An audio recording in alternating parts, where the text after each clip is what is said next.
Praise the Lord. தேவனுக்கே மகிமை உண்டாவதாக. மாரநாதா ரிவைவல் சர்ச் மூலமாக இந்த வார்த்தைகளை கேட்டுக்கொண்டிருக்கிற உங்கள் ஒவ்வொருவரையும் இயேசுவின் நாமத்தினாலே அன்புடன் வாழ்த்தி வரவேற்கிறோம். இன்று கர்த்தர் நம்மோடு பேசுகிற வார்த்தை என்னவென்று பார்ப்போமா? சங்கீதம் 144:15 கர்த்தரை தெய்வமாக கொண்டிருக்கிற ஜனம் பாக்கியம் உள்ளது. என் அன்பு தேவ பிள்ளைகளே, பாக்கியவான்கள் என்ற வார்த்தை வேதத்தில் அநேக இடங்களில் வருவதை நாம் பார்க்கலாம்.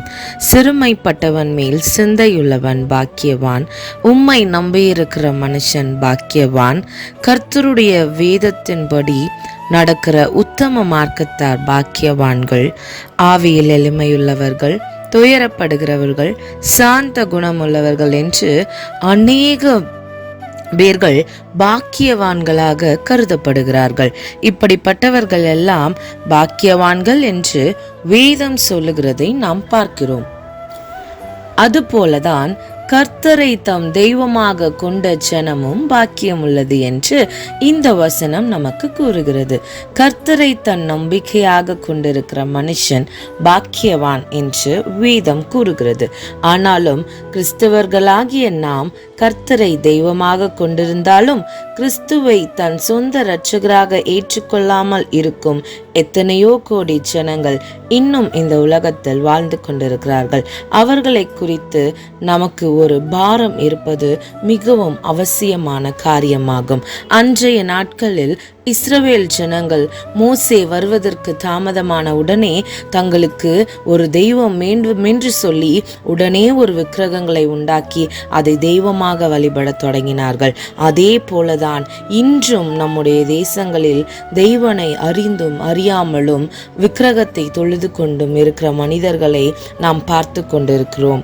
அப்போஸ்தலர் 17:29 இவ்விதமாய் சொல்கிறது: நாம் தேவனுடைய சந்ததியாராயிருக்க மனுஷருடைய சித்திர வேலையினாலும் யுக்தியினாலும் உருவாக்கின பொன், வெள்ளி, கல் இவைகளுக்கு தெய்வம் ஒப்பாயிருக்குமென்று நாம் நினைக்கலாகாது. அறியாமையுள்ள காலங்களை தேவன் காணாதவர் போலிருந்தால் இப்பொழுதோ மனம் திரும்ப வேண்டும் என்று எங்குமுள்ள மனுஷர் எல்லாருக்கும் அவர் கட்டளையிடுகிறார். ஆமென். அன்பு தேவ பிள்ளைகளே, நாம் அறியாமையுள்ள காலங்களில் தேவனை நாம் அறியாமல் இருந்திருக்கலாம், தேவனை நாம் தேடாமல் இருந்திருக்கலாம், அவரை நம்முடைய சொந்த இரட்சகராக தெய்வமாக நாம் ஏற்றுக்கொள்ளாமல் இருந்திருக்கலாம். ஆனால் இப்பொழுதோ நாம் மனம் திரும்ப வேண்டும் என்று எங்குமுள்ள மனுஷர் எல்லாருக்கும் கர்த்தர் கட்டளையிடுகிறார்.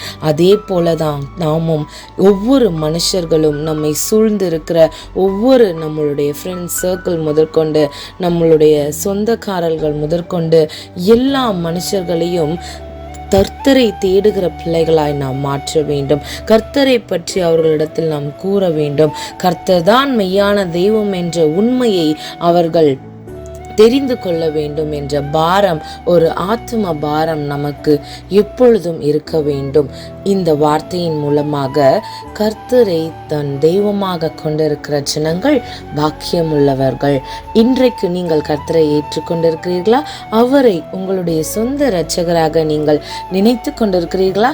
நிச்சயம் நீங்கள் பாக்கியம் உள்ளவர்கள். உங்களைப் போல அநேகர் பிள்ளைகள் பாக்கியம் உள்ளவர்களாக மாற நீங்கள் உறுதுணையாக இருக்க வேண்டும். இப்பொழுது நாம் ஜெபிக்கலாமா? என் அன்பின் ஆண்டவரே, நாங்கள் உம்மை ஏற்றுக்கொண்டு பாக்கியமுள்ள பிள்ளைகளாய் வாழ்கிறோம். அதற்காய் உமக்கு நன்றி. இன்னும் உம்மை பற்றி தெரியாத பிள்ளைகள் ஒவ்வொருவரும் கர்த்தரை ஏற்றுக்கொண்டு அவர்களும் பாக்கியவான்களாய் மாற வேண்டும் அப்பா. அதுவே எங்களுடைய வாஞ்சை. எங்கள் ஆத்தும பாரத்தை என் தேவன் நிறுத்திருங்க. உம்முடைய ஆண்டவரே அப்பா பரதீசில் இடம் பெறுவதற்கு எங்களை என் தேவன் நீர் தகுதிப்படுத்த வேணுமாய் நாங்கள் ஜெபிக்கிறோம். நீர் தாமே எங்களோடு இருங்க, வழி நடத்துங்க, பாதுகாத்து கொள்ளுங்க. இயேசுவின் நாமத்தில் ஜெபிக்கிறோம் ஜீவனுள்ள நல்ல பிதாவே. ஆமேன், ஆமேன், ஆமேன். God bless you.